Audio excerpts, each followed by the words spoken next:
হ্যাঁ কোথায় ভাই? টাকার বিনিময়ে চাকরি দিবে বলে ঘুষ নাই। কোথায় সে? তো চলেন ঘুরে আসি। দাঁড়ান একটু দাঁড়ান।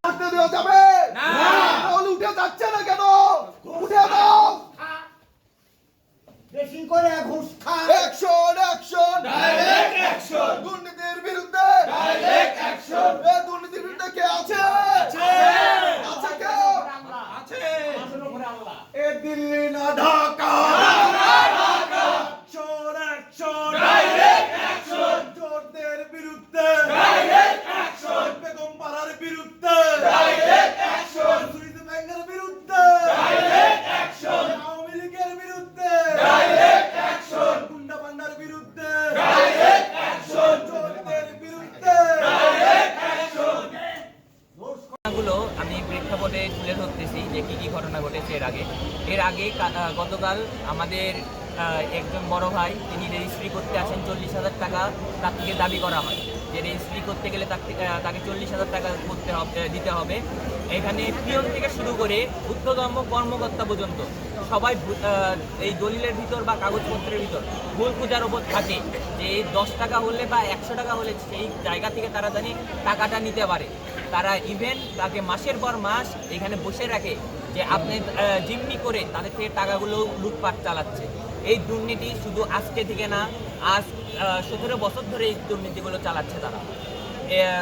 জুলাইয়ের আগে আমাদের মৌরি যারা সাব রেজিস্ট্রি অফিসে কাজ করছেন তারা হলে স্ট্রাইক ডাকছিলেন। এই স্ট্রাইকে আওয়ামী লীগের কিছু দালালেরা এসে এই স্ট্রাইকটা বন্ধ করায়, যাতে তারপরে অনেকদিন এটা অফ ছিল, তারা অনেকদিন এগুলো রাজত্ব করলো। এখন কালকের এই ঘটনার পর আরও আমাদের কাছে যেমন অভিযোগ এত তুমুল পরিমাণে আসলো যে কিছু কিছু লোকজন, কর্মকর্তা আর কর্মচারী এত পরিমাণে এই দুর্নীতিগুলো সাথে সংযুক্ত যা বলার বাহিরে।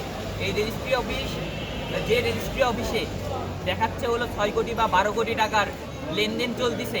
সেখানে দেখা যায় যে যদি আপনি থাকেন দেখবেন 1 ঘন্টার মধ্যে 28 কোটি টাকার লেনদেন হয়ে যাবে, এইরকমও দিন আছে। আর সেই রেজিস্ট্রি অফিসে কি করে মাত্র 6 কোটি টাকার বা 12 কোটি টাকার তারা লেনদেন দেখায়, এটার আমরা হিসাব চাই। আর তারা যে এত দুর্নীতি করতেছে তাদের এখানে যে উপর মহল থেকে যেগুলা সাপোর্ট দিচ্ছে বা যারা আশেপাশের লোকজন সাপোর্ট দিচ্ছে তাদেরকেও আমরা দেখতে চাই। আমরা দুর্নীতির বিরুদ্ধে ছিলাম, থাকবো এবং রয়ে যাবো। বগুড়া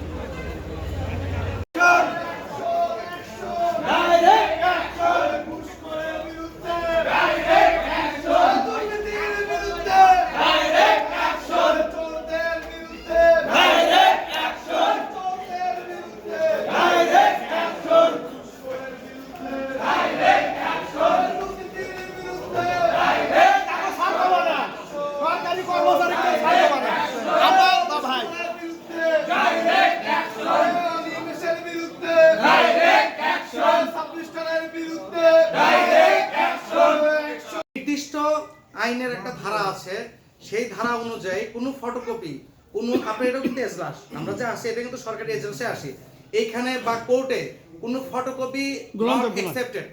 সেইখানে বাই প্রেসারে কোন পলিটিক্যাল ব্যক্তি কে বা কারা আপনাকে দিয়ে এই কাজ করানোর চেষ্টা করে আমি করি না দেখে এবং সবসময় প্রতিবাদ করে আসছে। বাংলার ইতিহাসে সবসময় বিশেষ ভূমিকা আছে, আমরা সেই ভূমিকা ইনশাল্লাহ অব্যাহত রাখবো।